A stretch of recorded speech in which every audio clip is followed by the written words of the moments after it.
دین اسلام نے ہمیں یہ بتلایا ہے کہ یہاں آنے سے پہلے سب لوگ عالم ارواح میں تھے، اور یہاں آنے کے بعد سب لوگ عالم دنیا میں آ گئے۔ اس کے بعد جو آخری جہان ہے وہ عالم آخرت ہے، لیکن عالم دنیا اور عالم آخرت کے بیچ جو جگہ ہے اسے عالم برزخ کہا جاتا ہے۔ برزخ کا معنی تو پردے اور آڑ کے ہوتے ہیں، لیکن برزخ اس زندگی کو کہتے ہیں جو مرنے سے شروع ہو جاتی ہے اور قیامت کے قائم ہونے تک وہ زندگی انسان کے ساتھ رہتی ہے، اسے عالم برزخ کہا جاتا ہے۔ اسی کو قبر کی زندگی کہا جاتا ہے۔ لیکن عالم برزخ کیوں کہا جاتا ہے، اس کی کیا وجہ ہے؟ تو اس کی وجہ یہ ہے کہ ہر آدمی کو قبر نصیب نہیں ہوتی، تو جو جل کے مر گیا جزا اور سزا اسے بھی ملے گی، عذاب قبر اسے بھی ہوگا، پر اس کا نام کیا ہے؟ عالم برزخ۔ جو آدمی دریا میں ڈوب گیا جزا اور سزا کا معاملہ اس کے ساتھ بھی ہے، لیکن نام اس کا کیا ہے؟ عالم برزخ۔ نبی کریم صلی اللہ تعالیٰ علیہ وسلم ارشاد فرمانے لگے، حضور فرماتے ہیں کہ ایک شخص نے وصیت کی تھی کہ جب میں مر جاؤں تو مجھے بڑا ڈر آتا ہے، میں اللہ کے حضور کس طرح کھڑا ہوں گا۔ اپنی اولاد سے کہنے لگا کہ اس طرح کرنا کہ میری لاش کو جلا دینا، پھر میری راکھ کو ہواؤں میں اڑا دینا، میں اپنے رب کریم کے سامنے کھڑا نہیں ہو سکتا۔ اس کے بچوں نے اسی طرح کیا۔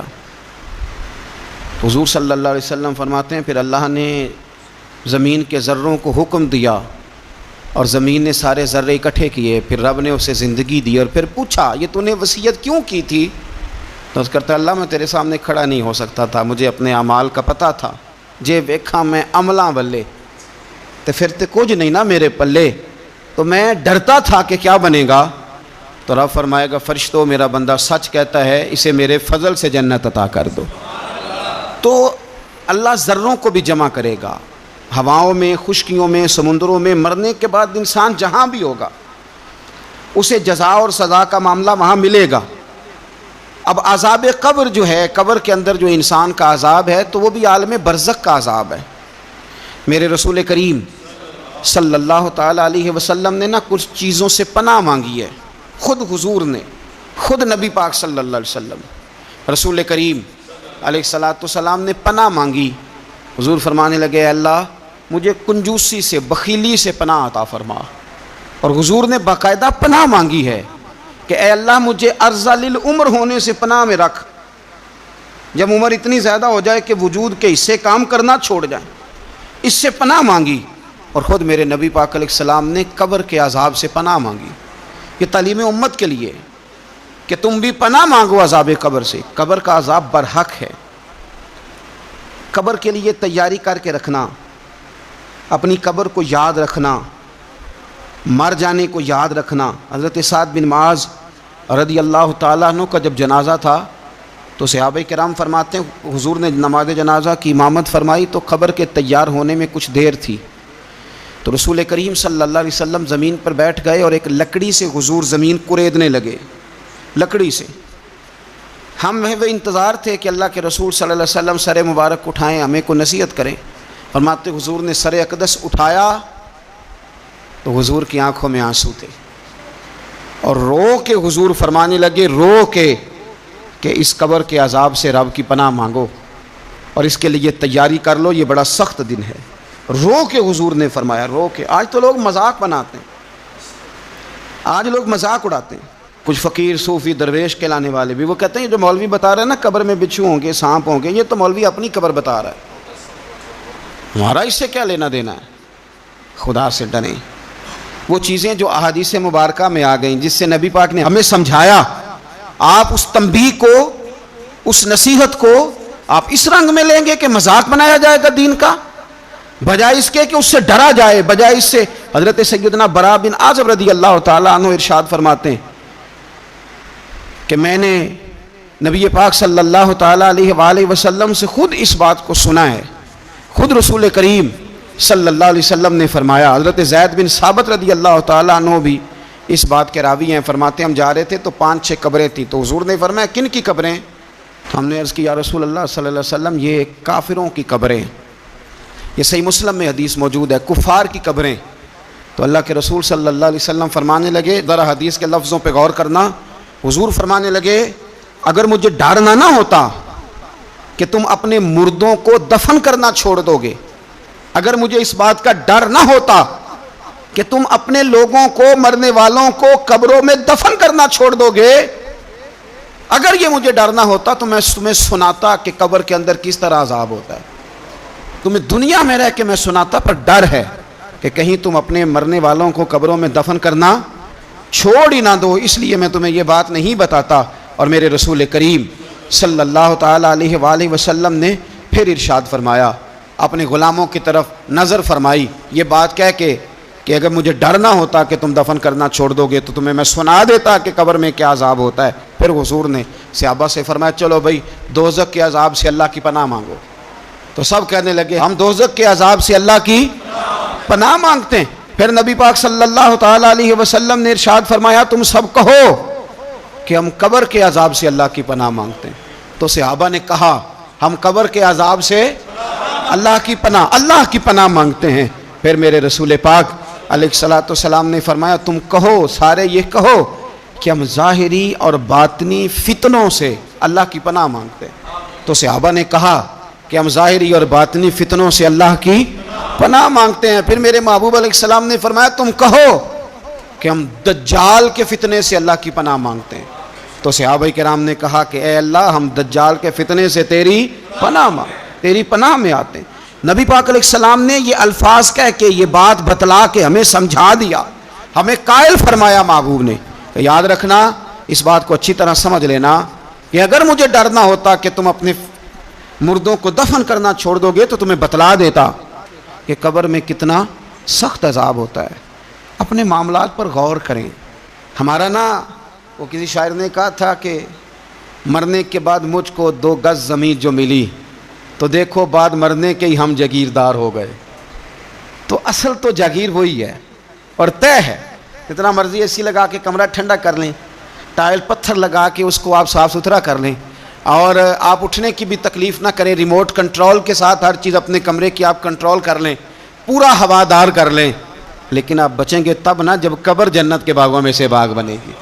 اگر وہ جنت کے باغوں میں سے باغ نہیں بنتی تو پھر فائدہ نہیں ہے۔ میرے رسول کریم صلی اللہ تعالیٰ علیہ وآلہ وسلم کے پیارے صحابی حضرت عثمان غنی رضی اللہ تعالیٰ عنہ فرماتے ہیں، یہ سنن ابو داؤد شریف کی حدیث ہے کہ حضور نے فرمایا جب میت کو دفن کر کے فارغ ہو جاؤ تو اس کی قبر پر کھڑے رہو۔ خود حضور بھی قبر پر کھڑے رہتے دفن کرنے کے بعد، اور فرماتے اس کے ثابت قدم رہنے کی دعا کرو، اس لیے کہ اب اس سے سوال و جواب ہوں گے، اب فرشتے اس کی قبر میں آئیں گے، اب اس سے پوچھیں گے، اب اس کے ساتھ وہ امتحان ہوگا، تو اس کے لیے دعا کرو، قبر پہ کھڑے ہو کے دعا مانگو۔ ایک حدیث میں فرمایا کہ اتنی دیر دعا مانگو کہ جتنی دیر اونٹ ذبح کر کے کھال اتار کے گوشت بنا کے، اونٹ ذبح کرنا سب سے زیادہ مشکل ہے، اونٹ ذبح کر کے کھال اتار کے گوشت بنا کے بانٹ دیتے ہو، اتنی دیر مرنے والے کی قبر پہ کھڑے رہ کے دعا مانگا کرو، کیونکہ اب فرشتے آئیں گے، سوال و جواب ہوگا۔ تو عذاب قبر، مصنف عبد الرزاق میں حدیث ہے کہ ایک بندے کو صرف ایک کوڑا مارا گیا تھا قبر میں، ایک کوڑا، ایک درہ، تو اس کی ساری قبر میں آگ بھڑک اٹھی تھی۔ تو پوچھتا ہے کہ یہ ایک کوڑا مجھے کیوں مارا گیا؟ تو انہوں نے کہا ایک وجہ تو یہ تھی کہ تو پاکی پلیدی کا خیال نہیں کرتا تھا، اور دوسری وجہ یہ تھی کہ ایک دفعہ ایک مظلوم نے تجھ سے کہا تھا میری مدد کر، اور تو مدد کرنے پہ قادر تھا، تیرے اندر ہمت تھی، پر تو اس کی مدد کے لیے تیار نہیں ہوا۔ وہ ہمارا مشہور فکر ہے نا کہ سانو کی لگے، پرائی لڑائی پرائی آگ نو اسی گھر کیوں لے آئیے۔ تو وہ جو ہمارا خاص معاملہ ہے نا کہ کسی کی مدد نہیں کرنی، وہ ہمیں خراب کرتی ہے، ہمارے حالات بگڑ جاتے ہیں۔ ہم مدد کرنے پہ قادر ہوتے ہیں پر کسی مظلوم کی مدد، ایک کوڑا لگا تو پوری قبر میں آگ بھڑک اٹھی۔ عذاب قبر سے اللہ کی پناہ مانگی جائے، ڈرا جائے، اور آخرت کے لیے، قبر کے لیے تیار۔ قرآن مجید نے کہا وَإِذَا الْقُبُورُ بُعْثِرَتْ، جب قبریں کریدی جائیں گی نا تو عَلِمَتْ نَفْسٌ مَا قَدَّمَتْ وَأَخَّرَتْ، پھر ہر جان لے گی کہ اس نے آگے کیا بھیجا اور پیچھے کیا چھوڑا۔ میرے عزیز، اپنی قبر کے لیے، اپنی آخرت کے لیے فکر کریں، تیاری کریں۔ مولا رومی ایک بڑی خوبصورت مثال دیتے ہیں اور بڑے شاندار انداز میں بات سمجھاتے ہیں۔ وہ کہتے ہیں مصر کے اندر نا ایک رواج تھا کہ وہ سال کے آخر میں، سمجھ لیں ذی الحج کے آخری دن، یا جس طرح آج کل لوگ جنوری فروری سے کام چلاتے ہیں، تو وہ دسمبر کی آخری تاریخ کو نا پچھلے بادشاہ کو معطل کر دیتے تھے، اور یکم تاریخ کو وہ جا کے دریا کے کنارے کھڑے ہوتے تھے تو کشتی آتی تھی، جو پہلا آدمی اترتا تھا اسے بادشاہ بنا لیتے تھے، پورا سال اس کی بات مانتے، اور سال کے آخر میں جا کے پھر اس کو جنگل میں، جہاں جنگل میں درندے تھے، جھاڑیاں تھیں، خوفناک جگہ تھی، وہاں جا کے چھوڑ آتے تھے، درندے اسے پھاڑ ڈالتے۔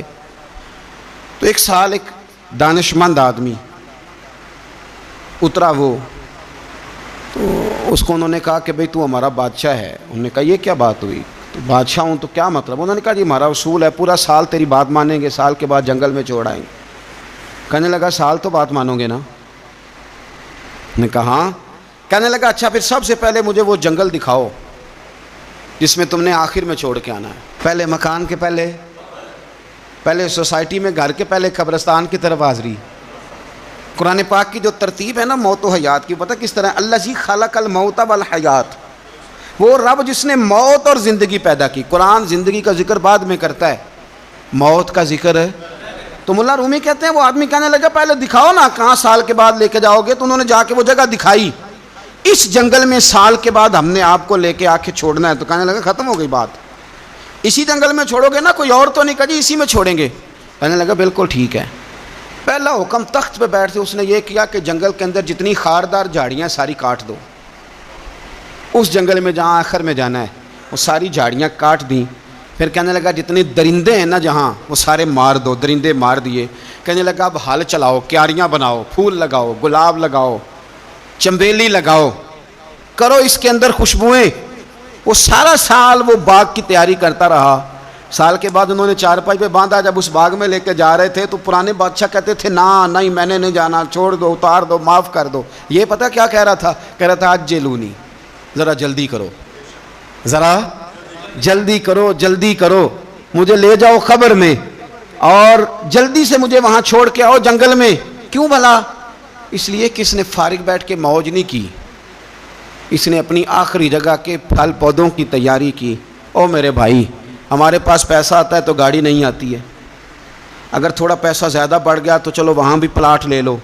کوئی بندہ بھی اپنی آخرت کے لیے، قبر حشر کے لیے سوچنے کو تیار ہے؟ جتنے مکان آپ نے بنانے ہیں نا، بچوں نے بعد میں لڑنا ہے، انہوں نے کہنا کارنے والا ابا مجھے کہہ گیا تھا کارنر والا تیرا ہے، نے کہا تھا مجھے ابا جی، مجھے کہہ گئے تھے کہ تم پہلے بڑا ہو گیا تھا، تو کمائی کرنے لگ گیا تھا، لہذا یہ سارا تیرا ہی ہے۔ وہ سب کو کوئی نہ کوئی بات ابا کان میں کہہ ہی جاتا ہے، سب نے اپنے حصے کی کوئی نہ کوئی بات یاد کی ہوتی۔ ابا نے کہاں جانا ہے؟ جہاں حالت بڑی خراب ہے، جہاں حالات بڑے پیچیدہ ہیں، مہربانی فرمائیں۔ وہ جو تیاری ہے نا آخرت کی، یہاں رہ کے قبر کی تیاری کریں، یہاں رہ کے وہاں کے کیڑے مکوڑے ماریں، پھر وہاں جانے میں کوئی پریشانی نہیں ہوگی۔ پھر تو بندہ بھاگ کے جائے گا، بندہ بھاگ کے جائے گا۔ میں سنیا رات قبر دی کالی، تو پھر کہنے لگے میں تے بھی سنیا اتھے اونے ہونا ہے جدے موڈے کملی کالی۔ تو یہ تو تب ہے نا کہ جب آپ نے اس کے لیے کچھ تیاری کی ہو۔ میرے رسول کریم علیہ السلام نے مومن کی قبر کا حال بھی بتایا۔ یہ تو ہے نا عذاب ان لوگوں کے لیے جو نافرمانی کرنے والے ہیں، یہ ان کی قبر کا حال بتایا۔ تو سنن ترمذی میں، صحیح ابن حبان میں حضرت ابو ہریرہ رضی اللہ تعالیٰ عنہ بیان کرتے ہیں کہ حضور صلی اللہ علیہ وسلم نے فرمایا جب میت کو قبر میں رکھا جاتا ہے تو اس کے پاس سیاہ رنگ والے اور نیلی آنکھوں والے دو فرشتے آتے ہیں اور اس کو اٹھا کے بٹھاتے ہیں۔ باقی حدیثوں میں 3 ہی سوال ہیں، لیکن اس حدیث میں حضور نے فرمایا انہوں نے بس میرے بارے میں ہی پوچھنا ہے، اٹھا کے بس میرے بارے میں صرف یہ پوچھنا ہے، بتا مدینے والے محبوب کے بارے میں دنیا میں کیا کہا کرتا تھا، کیا کہا کرتا تھا ان کے بارے میں دنیا میں۔ تو اعلیٰ حضرت بریلوی تو کہتے ہیں میں نے تو کہہ دینا ہے، سرور کہوں کہ مالک و مولا کہوں تجھے، باغ خلیل کا گل زیبا کہوں تجھے، تیرے تو وصف عید تناہی سے ہیں بری، حیران ہوں میرے شاہ میں کیا کیا کہوں تجھے، لیکن رضا نے ختم سخن اس پہ کر دیا، خالق کا بندہ خلق کا آقا کہوں تجھے۔ اور پیر میر علی شاہ صاحب کہتے ہیں میں نے وہاں یہ کہنا ہے کہ مکھ چند بدر شاشانی ہے تے متھ چمک دی لاٹ نورانی ہے، کالی زلف تے اکھ مستانی ہے، مخمور اکھی ہیں مد بھریاں، سبحان اللہ، ماں اجمل کا ماں اکمل کا ماں احسن کا، تے کتھے مہر علی، کتھے تیری ثنا۔ مشتاق اکھیں کتھے جاڑی. تو نبی پاک علیہ السلام فرماتے ہیں میرے بارے میں پوچھیں گے, میرے بارے میں. ویسے بھی ایک سوال لازمی ہوتا ہے نا, یہ والا سوال لازمی ہے. من ربو کا پوچھ کے نا تو جنت جہنم کا فیصلہ نہیں, ماں دینوں کا پوچھ کے جنت جہنم کا فیصلہ.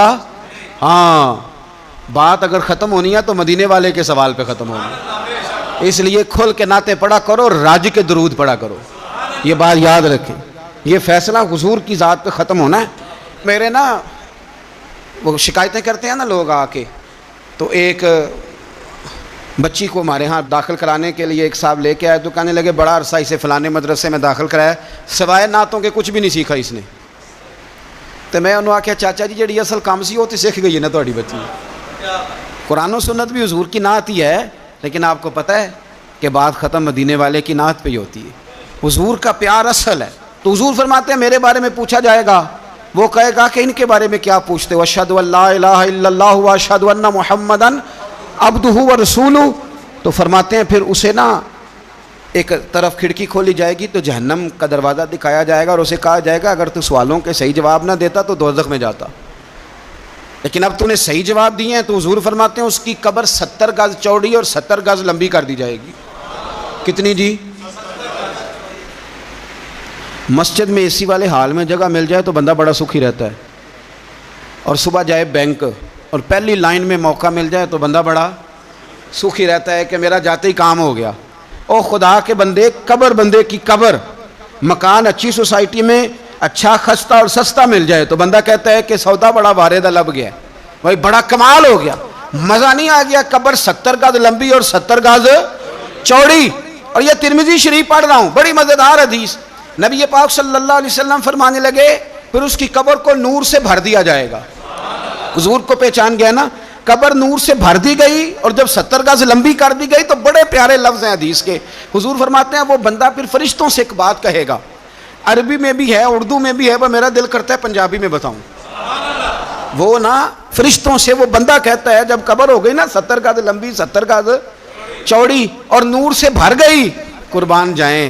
حضور فرماتے ہیں وہ مردہ وہ جو قبر میں پہنچا ہے, جب اس کی قبر کو یہ شان ملتی ہے تو فرشتوں سے پتہ کیا کہتا ہے, کہتا ہے میں گھر نہ دسا وہاں جا کے, یہ ذرا گھر نہ بتاؤں دوڑ کے, یہ ذرا میں اپنے گھر بتاؤں بھاگ کے کہ اللہ نے بڑی خیر کر دی. اپنی اماں نو دسا وہاں, اپنی اماں نو میں بچوں کو بتا کے آؤں کہ موج بن گئی ہے, میں ذرا میں بتاؤں اپنی بیوی کو, بتاؤں اپنے بہن بھائیوں کو, میں گھر نہ دسا وہاں.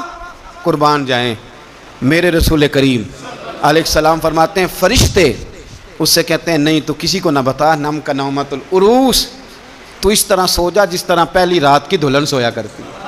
وہ بڑے چاؤں میں سوتی ہے, وہ بڑے پریم میں سوتی ہے, نئی زندگی کا آغاز ہوتا ہے تو سوتی ہے.